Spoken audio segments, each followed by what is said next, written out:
Hello hello hello hello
कहता है ऐ जान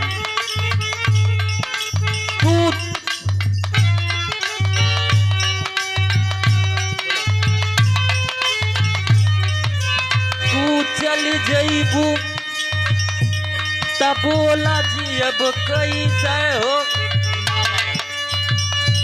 तू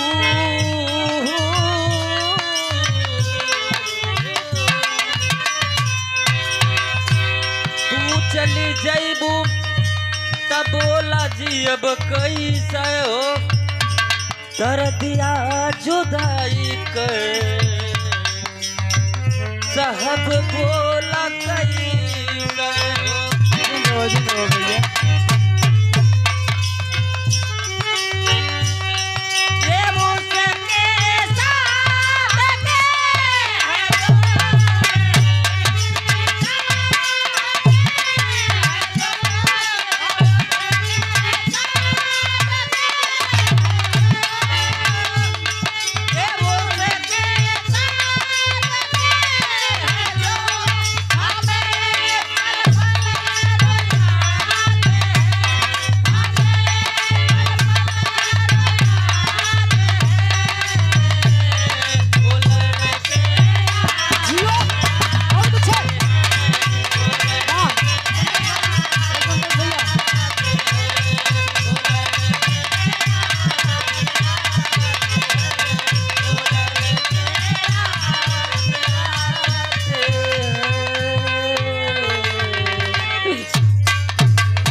भैया अपना पूर्वांचल कहिए खोला है बतावा देवेंद्र भैया ये अपना ना है हमारा पूर्वांचल है समझा हमारा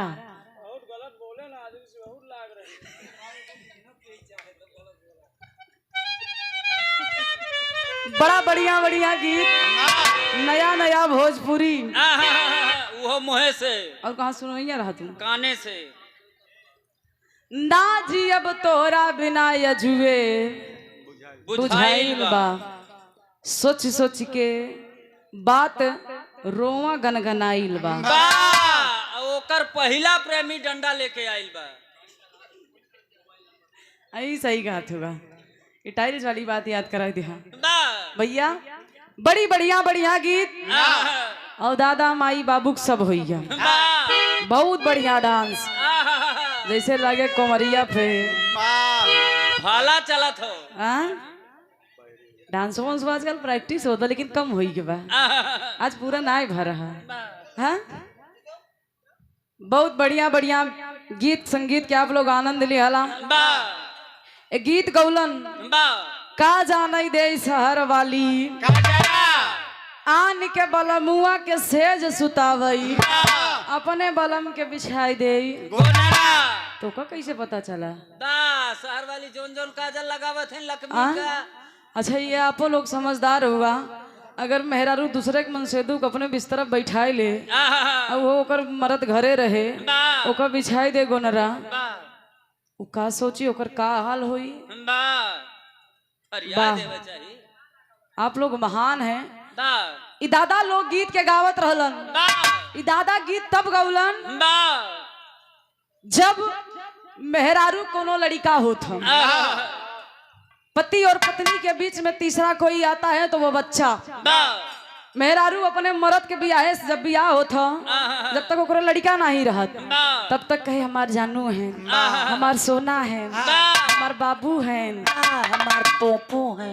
ये पोपो कौन बीमारी है? बा जब मेहरारू माया थी तब कहा थी के तो के बताए सा ई मास्टर साहब ए बतिए बताओ ये पोपो कौन बीमारी के नाम है बता दम हो के जान ले से पूछ ले हम के बता दम हो जान जाई बतावा के का कहत है पोपो कौन बतावा बतावा मास्टर हाँ बहुत मायार मारत अच्छा इनका मेहरारू है करत है एक कहत है जेकर मेहरारू मारत है ओकर वही पोपो कहत है। बा ये तजुर्बा है इनका। मेहरारू घरे में तेल कम रहा बेचारी तेल उहई थोड़ा बहुत रहा तो बेटवा भरे पूड़ी बनाए दे मरद जब किसानी कई कावाई काहे काहे सोनू को मम्मी ए सिंटू के मम्मी आज घरा में बड़ा पूड़ी महकत बा बड़ी तेज भूख लाग जल्दी से निकाल कर लो तू खाई ले। सिंटू मम्मी जाइए कहीं ए सिंटू पापा जाना छुआ सिंटुआ बड़ा भूखान रहा पाँचे पूड़ी बनी रही सिंटुआ खाई ले। खेत जोती हम चिंटू पापा कहता है सारे काम करी हम खाए सिंटू ससुर। अच्छा मरद जब ओकरे गुस्सा लागे तो कहबे न करी ना बहुत दिन भर खेती में हम मरत हई किसानी करी हम मेहनत करी हम खेत जोती हम। अरे हो ये किसानी हाँ वो है हाँ मरद आवे घरे में काहे बतावा तू बैठा के घरे में ठुसवावत हो खाए तब वही मरद कहे कि आन के बलमुआ के पूड़ी मिठाई अपने बलम के भेवाई दे बजरा। सिंटू ससुर को मनसेदू होइया एक दिन उ सिंटुआ बियाह होई जब उसयान हो बियाह होई केहू के दुल्हा बने दूसरे के मनसेदू कितना सेवा अपन एक पूछता ही नहीं यही काम है वाला दे।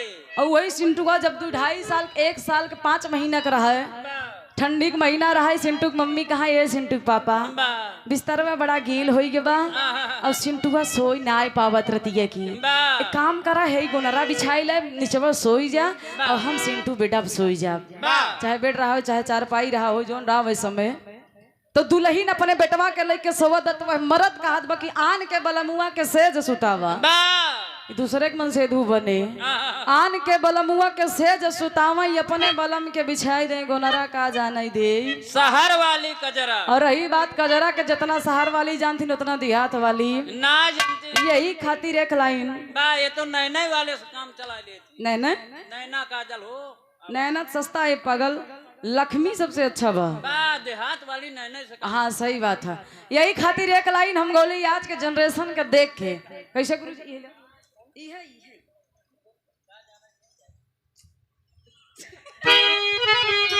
इनका हटा के ड्राइंग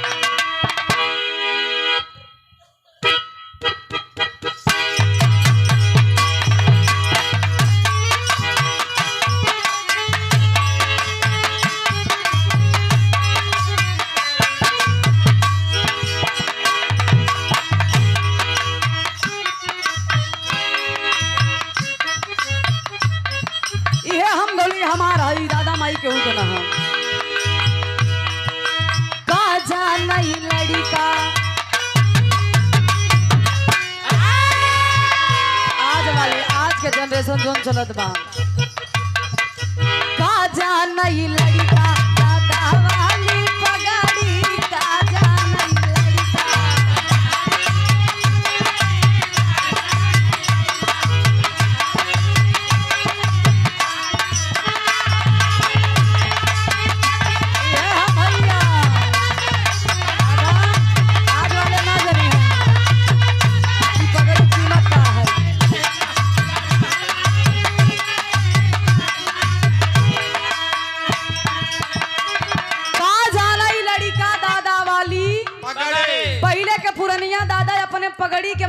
मर्यादा लाज सम्मान के रखें कि कहीं हमारे पगड़ी पे केहू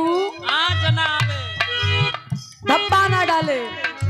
लड़का आज वाले जोन हैं 1 मिनट नहीं लगत दादा के पगड़ी घोड़े पे गिरावे में। काहे खातिर काई साझ सवेरे विजय भैया चाचा काई साझ सवेरे उहई दिन दोपहरे उठत बैठत सोवत जागत काई साझ सवेरे हर निहारई उहई में हरी के टंगारी का जानई लड़का दादा वाली पगड़ी का जानई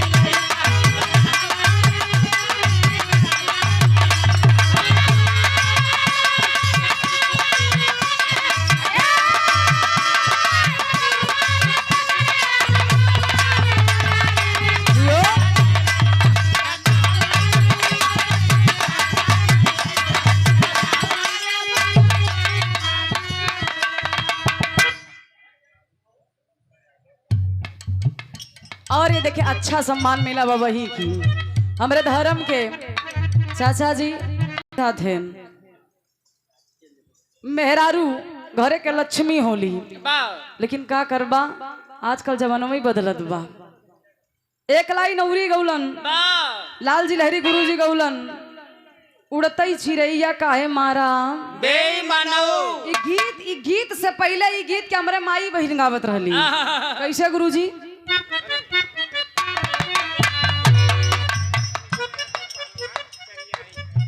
के बीच काहे मारा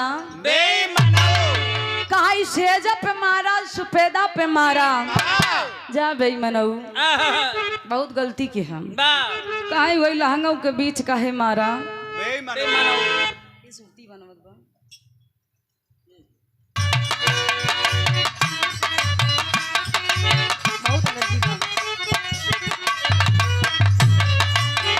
माई बहन हमरा गावत रहली ने के दुई मुर्गा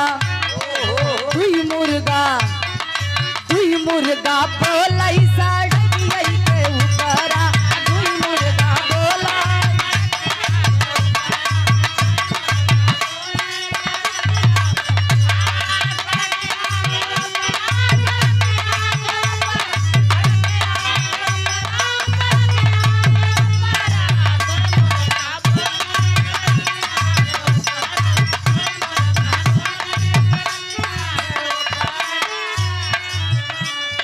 दुई मुर्गा बोलाई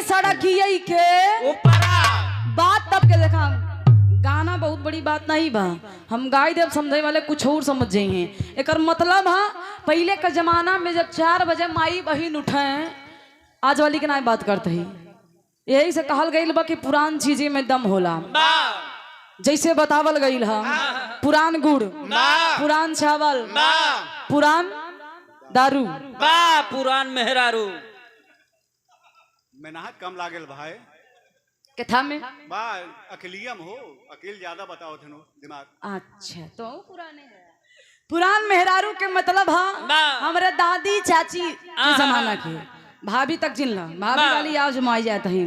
अब वाली जनरेशन छोड़ दो पहले की जनरेशन के बात बतावत है जो दादी हरे रहे ये लोग 4 बजे जब उठे ना तो कितना कितना गेहूं पीस दे कुछ पता ना रहे। गेहूं पीसे धान कूटे तब घरे में जाए के रोटी और चावल खाए के बड़ी मेहनत करे लोग। अब वाली यही भैया सवेरे 7 बजे उठत हैं और जब तक उनका पे बेडे पे बेटी ना मिल जात कहीं क्या बताऊं सर में मेरे बहुत दर्द है। हमें लगा था तो हम यही करत हो। ऐतिहासिक धरती से दयाराम शर्मा गार्जियन तो जान ल गेहूं चाउर ये सब काम करबे करें ऊपर से खाना पानी करें। पहले के जमाना में अहिर बिरादरी में 10-10 15-15 भैंस लोग रखे भैंस देख लोग बियाह करें वो दौर रहा वो जमाना रहा। ए भैया कितना हमारे माई बहन काम करें अब वाली के बस के बाद तब दादा गौलन की का 2 मुर्गा बोले सड़की के ऊपरा। ए भैया बड़ी सुंदर की झकोरा मारई झोला ने साड़ी लहराई हो झकोरा मारई झूलनी स्वर्गीय राम आधार गुरुजी इस दुनिया को छोड़कर चले गए झूसी प्रयागराज की ऐतिहासिक धरती से। बड़ा नीमन चीज गा के गैला नाच लोग गावत हुगन, लेकिन एक लाइन स्वर्गीय जनाब हैदर अली गुरुजी गौलन का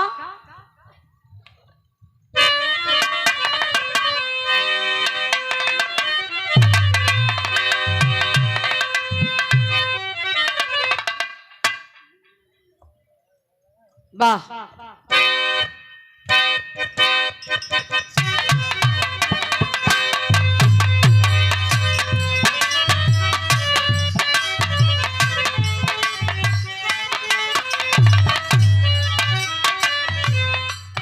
दौलन झकोरा मारई झूलनी साड़ी लहराई हो, घुसुरी गवा वर्धा सरियई में। लेकिन एक लाइन और बड़ी अच्छी चीज गा के गैलन जब कोनो मंच पे लेडीज कलाकार रहे। देखा आज हम अटी, लेकिन 1 मिनट खातिर अगर आप लोगन के इच्छा हो तन के हम बना देते हई। चुनरी ओढ़े रहन जहाँ एकदम लेडीज फेल वैसे लाल लाल पहिरे हैं दुल्हनियन भी हम लाल लाल पहिरे। हाँ तो आजकल मर्द और मेहरारू में अंतर ना पहले के मर्द रहे मोछित ताव दे, ज्यादा मर्द ऐसे होता है, ज्यादा मर्द ऐसे ही होता है भैया। बताएं खुदे हम नहीं कहते। 1 मिनट खातिर मान ला जब मंच पे हैदर अली गुरुजी के साथ में कोनो लेडीज के बिरहा होई तब एक लाइन बड़ा लहाई के गावई का गावई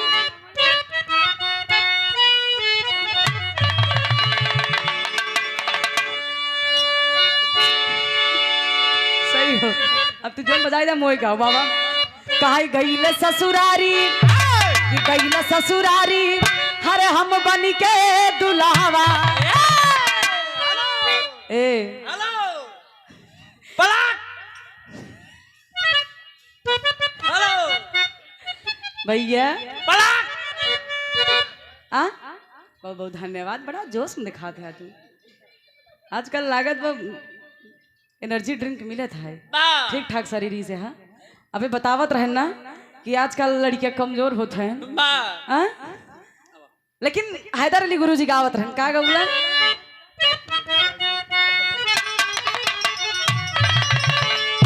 कि गईला ससुरारी कि गईला ससुरारी और हम बनी के दुल्हवा हम एक ठीक कमाल कई दिया। गईला ससुरारी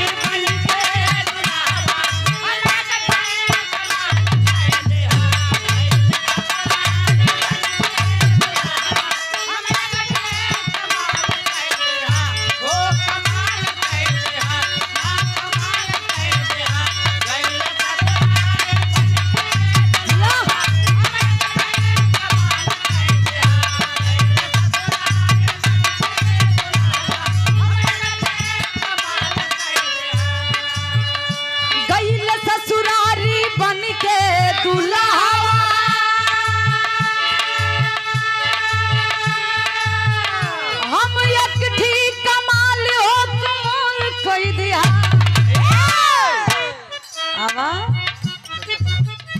छोटका सरवा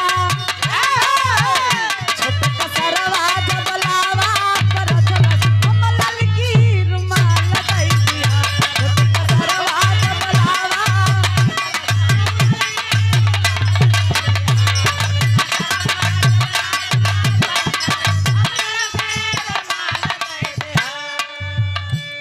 जब लावा पर छलस हम ललकी रुमाल दे दे। हम नहीं दे रहे दादा दे रहे भैया। हाँ लेकिन एक लाइन और गौलन का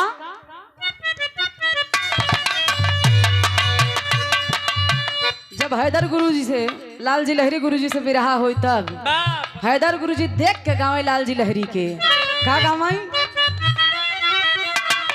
का बड़ा उछड़त रहा ना शरीरी तनी अपन बनवा इतना जिन कूदा। ए भैया हैदर गुरुजी कहाँ है कैसे गावे काई पता रखू अरे पता रखू पता रखू पता रखू पता रखू अरे पता रखू अरे पता रखू काहे जदुइया पता रखू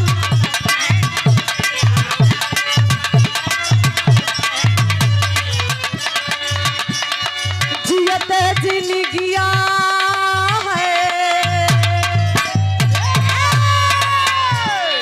जियते जिंदगिया में हमारे तू आया, बता तू चाहे दुनिया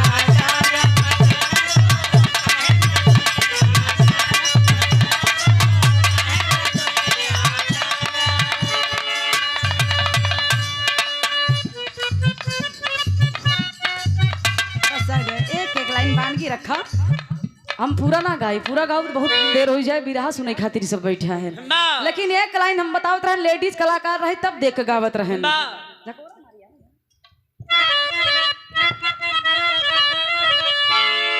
कही अरे राम घुमा के गोरी मरलू, चुनरी ओढ़े रहा तब सेट करते रहा।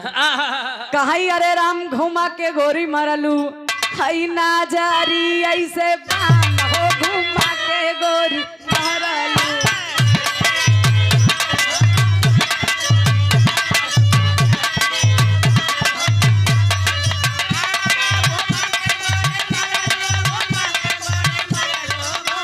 गोरी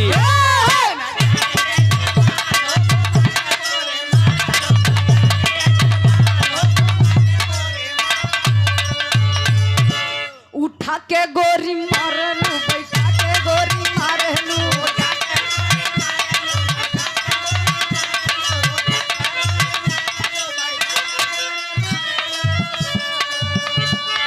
मार दलू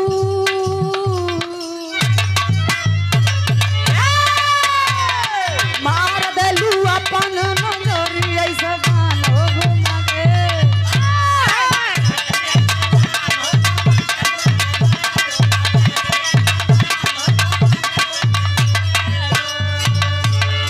कहाई मार देलू अपने नजरिए से बान हो घुमा के।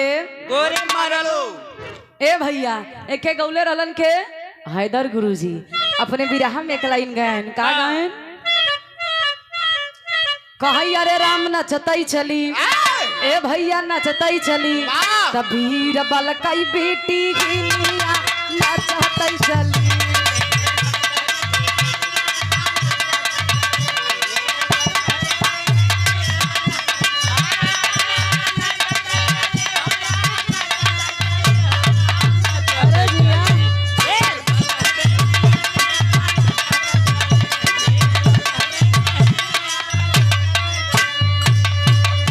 लेकिन एक लाइन दुखी राम गुरुजी गौलन, का एक लाइन गौलन, का भैया सही हो। कहाई है टंगी यही में, अरे टंगी यही में टांगी आ फसा वाली हो, नाना ती भाऊ जाइया, टंगी यही में टांगी आ फसा वाली हो, नाना ती भाऊ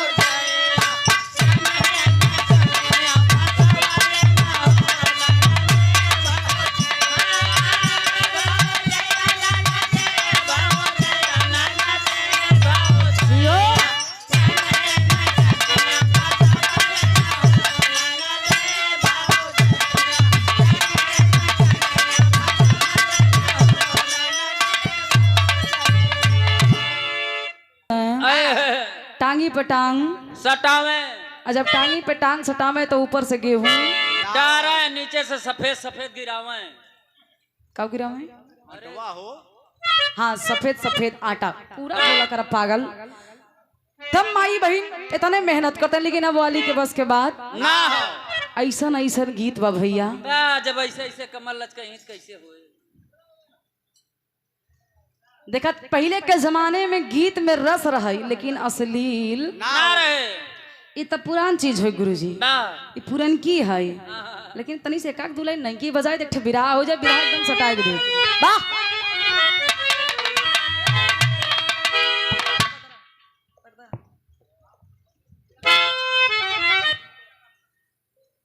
जरूरी बा आवत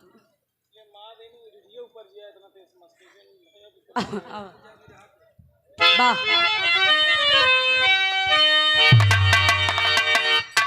भैया घरे जाबा का? बाबूजी फोन ऑन कर रहे हैं का?